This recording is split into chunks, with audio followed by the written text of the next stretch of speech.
हाल ही में हमने देखा आईएमएफ के प्रोजेक्शंस आए, आज इकोनॉमिक सर्वे भी आया, उसमें भी इकोनॉमी अगले 1-2 साल 3 साल में किस तरह से परफॉर्म करेगी उस पर भी आंकड़े आए हैं। तो इन आंकड़ों को देखकर आप की क्या राय है? आप मानते हैं कि जो रिकवरी की बात सब कर रहे हैं, लोग कहते हैं वी शेप्ड होगी रिकवरी, कोई कहता है के शेप्ड होगी, कोई कहता है यू शेप्ड होगी, तो आप की क्या राय बन रही है इन आंकड़ों को देखकर इकोनॉमी के बारे में? हमारी इकोनॉमी ने एक रफ्तार पकड़ ली है।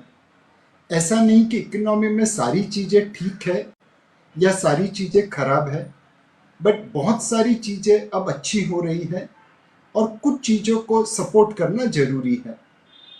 अगर आप जीएसटी कलेक्शन देखें, पिछले महीने का ऑल टाइम हाई था।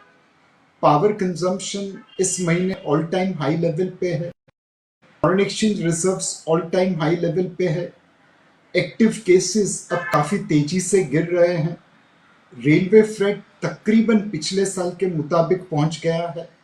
तो ये सारी चीजें बता रही है कि अब इकोनॉमी में रिकवरी रफ्तार पकड़ रही है। अब हमें इसको और आगे ले जाना है और दो चीजें ऐसी है जिसके ऊपर अगर हम फोकस करें तो मेरे हिसाब से हमें बहुत ज्यादा फायदा हो सकता है। पिछले कई सालों से real estate and construction activity ढीली पड़ रही थी। At one point of time, real estate and construction used 15% of GDP. Today, they contribute about 6% of GDP. Now, stars are aligned for revival of real estate. Housing loan आपको 7.25% पे मिल रही है। Real estate prices पिछले 5-6 साल से कम हुए हैं या सेम रहे हैं और उस वजह से अफोर्डेबल बने हैं। लोगों की इनकम इस 5-6 साल में बढ़ी है तो वह भी अब अफोर्डेबिलिटी पॉइंट ऑफ व्यू से निवेश कर सकते हैं। एंड मोस्ट इंपॉर्टेंटली, कई स्टेट गवर्नमेंट ने स्टैंप ड्यूटी में कंसेशन देना चालू किया है, जिस वजह से रियल एस्टेट में डिमांड आ रही है।